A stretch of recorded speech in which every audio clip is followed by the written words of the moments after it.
ফালাকাটা শহরের হকারদের উচ্ছেদের প্রতিবাদে ও তাদের পুনর্বাসনের দাবিতে ফালাকাটা শহরে প্রতিবাদ মিছিল করে প্রতীকী অবস্থান বিক্ষোভ করল বিজেপি ফালাকাটা টাউন মণ্ডল কমিটি।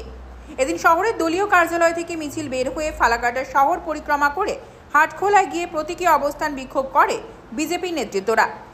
বিজেপি নেতৃত্বদের অভিযোগ, হকারদের উচ্ছেদ করা হলে ফুটপাত দখল করে থাকা বড় ব্যবসায়ী ও বিভিন্ন বেসরকারি সংস্থার অফিস ভাঙল না কেন এখনো পুরসভা, তাই হকারদের পুনর্বাসনের ব্যবস্থা না করে কেন বা তাদের উচ্ছেদ করে রুটি রোজগার বন্ধ করে দেওয়া হলো।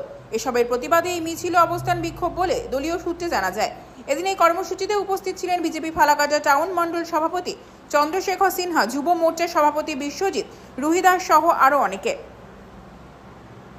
আপনাদের পাশে একমাত্র বিজেপি, আপনাদের পাশে বিজেপি একমাত্র দাঁড়াবে এবং পাশে দাঁড়িয়ে আপনাদের সাথে লড়াই করার জন্য আজকে আমরা এই বৃষ্টিকে উপেক্ষা করে আজকে এখানে এসে দাঁড়িয়েছি। বন্ধু আমরা দেখলাম কিছুদিন আগে তারা আজকে এই ওয়ার্ডে একটা সময় বিপুল ভোটের লিড নিয়ে এই এরিয়া জিতে গেছিল।